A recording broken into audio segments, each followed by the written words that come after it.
يا سيدتي آمنة، لو تركت محمدا عندي حتى يغلظ فإني أخاف عليه وباء مكة. فوافقت آمنة على عودة النبي صلى الله عليه وسلم مع حليمة خوفا عليه من وباء مكة. يا أبي يا أمي، إن أخي القرشي أخذه رجلان عليهما ثياب بيض وشق صدره.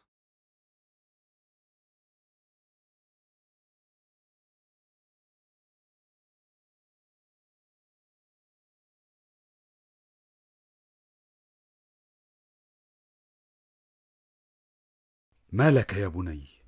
فقال الرسول صلى الله عليه وسلم: جاءني رجلان عليهما ثياب بيض فأضجعاني وشق صدري، فالتمس شيئا لا أدري ما هو.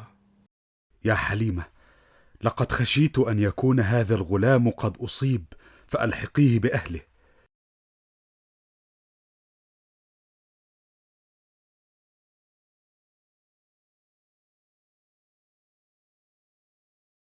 تقول آمنة لحليمة: ما أقدمك وقد كنت حريصة عليه وعلى مكثه عندك. وخافت حليمة أن تحكي لأمه ما حدث، وأصرت آمنة حتى حكت لها حليمة وهي خائفة مذعورة. وإني تخوفت عليه من الشيطان.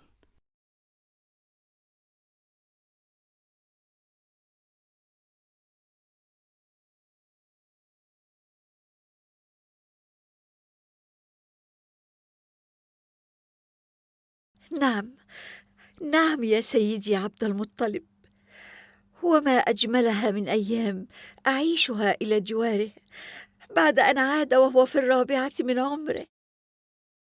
المهم يا بركة أنه عاد وسيسافر إلى أخواله من بني عدي بن النجار بيثرب.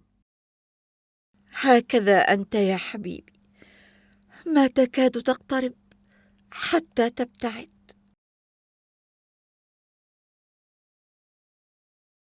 حياة النبي صلى الله عليه وسلم مليئة بالأحداث والنبوءات والمعجزات والكرامات والمحن والمنح، فلم يكن يدرك أن زيارته مع أمه هي آخر لقاء لها به.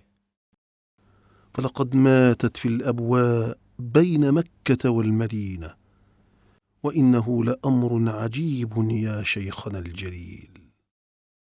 وماذا بعد يا شيخنا الجليل؟ أتعجب من قدر الله لنبيه صلى الله عليه وسلم، فأبوه عبد الله جاء من الشام فمرض ومات بالمدينة، وأمه ماتت أيضا وهي عائدة من المدينة، وكأن المدينة هي قدر رسول الله صلى الله عليه وسلم. فيها مات أبوه، وبجوارها ماتت أمه، وفيها يحيا النبي، وفيها يموت، فما أطيبها من أرض.